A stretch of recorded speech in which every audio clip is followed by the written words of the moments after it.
Now I want to talk to you, obviously, like, about being famous, because that song was about how I want to be famous, and obviously I'm not famous yet, but I have had my own taster of fame, and it was when I had lots of abuse from strangers on the internet. So, I'm going to talk you through my top 3 pieces of abuse. Number 1, back in 2008, I put a version of me singing Adele's Hometown Glory on YouTube. It went uncommented on, and pretty much unwatched for a year. But in 2009, someone called Kaplan Bananas Kaplan, they commented, anyone who thinks this is better than Adele's is a fucking idiot. But no one had said that. And you know what, it's been 5 years and still no one has, so the advice was heeded. Number two, back in 2012, a promoter I'd done a comedy gig for put my stand-up set that I'd done at his gig online to promote his club. Someone called Captain Picard 69. They said, you look like a slutty horse with big tits. And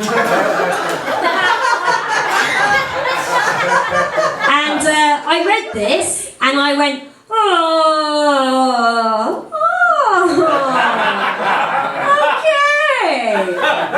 okay.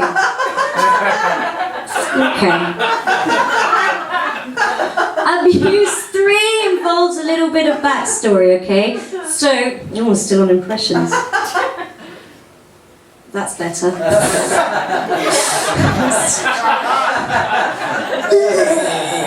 Stupid Sooz. So, abuse number 3 involves a little bit of backstory. Basically, in March of this year, I found out about a certain comedian who, at that time, had amassed 250,000 Twitter followers, over 1 million likes on Facebook, and was huge on something called Vine, where you made little 6-second videos. I found out about this guy on the same day that I found out that he'd sold out a national tour, and me and a whole bunch of comedians found out about him on the same day and expressed our distaste about him selling out this national tour due to the standard of his comedy. Now, when I did this in Edinburgh, no one had heard of him, but maybe some of you have, and not just because you know me and it's all I talk about. He goes by the name of Dapper Laughs, okay? Yay. Is he here? No. So, like, his comedy, if I can describe it, if he was coming out on this stage tonight, he would have come out and gone, ew, all the slags are at the front, ew, the girls with big tits are over there, ew, condoms are gross, isn't it? He calls it, like an actual line of his, an actual line. I'm not plagiarising, I'm crediting. I don't want you to think that I wrote this myself. This is an actual line of his. If you shout to her and she cries, she's just plain hard to get. Yeah, he calls it lad humour. I called it misogyny. And a few of us expressed our distaste on Facebook. A cheeky little spy screen grabbed our distaste, sent it to him, and he got really angry. And even though it's just a character apparently, but him and the character got really angry. It's almost as if they're one and the same. I can't, where does the character begin and end? At the same time, someone, we never ever found out who it was, genuinely never found out who it was, someone set up a parody account on Twitter of Dapper Laughs called Crapper Laughs, okay? Which is quite funny. It genuinely wasn't me, I had nothing to do with it. And no, I mean, like, that always gets a laugh, like, I promise I didn't. But he decided that I was behind it. He, in his paranoid state, decided that I was behind it. No one seems to be able to understand why he decided it, because I'm a woman. So he went to his 250,000 Twitter followers. I have proof that at Sooz UK is my Twitter name. Just follow me, guarantee follow back, guarantee follow back.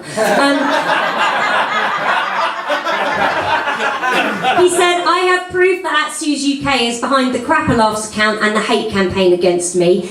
Get her. So, for the next few hours, I had his 250,000 rabid lads calling me like a cunt and a whore and a slag, which made me feel really bad about calling him a misogynist comic. Oh my God, I was like, oh, I was so wrong. wrong to call you that. I realise now that you're not.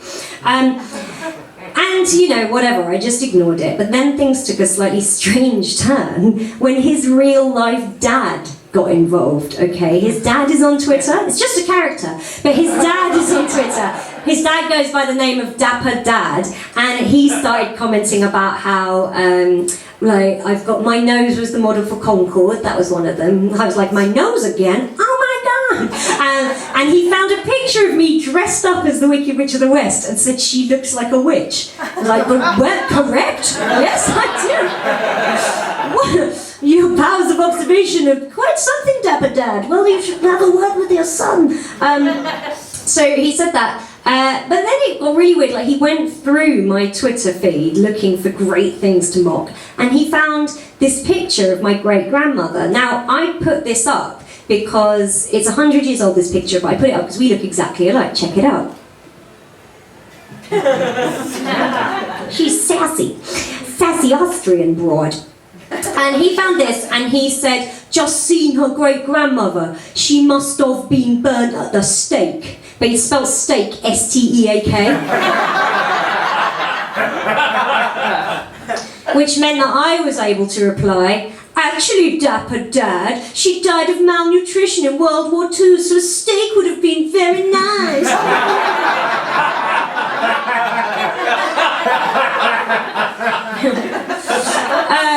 But then things took a bit of a sinister turn, and I hate it when comedians do this and go, I'm going to have to get serious for a minute. I promise this will be brief, but it is something I need to talk seriously about. I think it's very prurient in this day and age that we talk about it. He said something I think took things too far. Okay. I hear she got attacked by some bloke. She said, are you going to rape me? No, fuck off, you're too ugly, give me your fucking money. Obviously that's ridiculous, and you know what, maybe we shouldn't give it the time of day, but I think in this day and age, there's stuff that we have to address in it, so I'm just going to do that quickly if that's okay. He said given when he meant to say give. He's put two spaces. That should have an E on the end. Right. Frankly, if you're going to misuse Twitter's 140-character microblogging format, then you do not belong on Twitter. Thank you.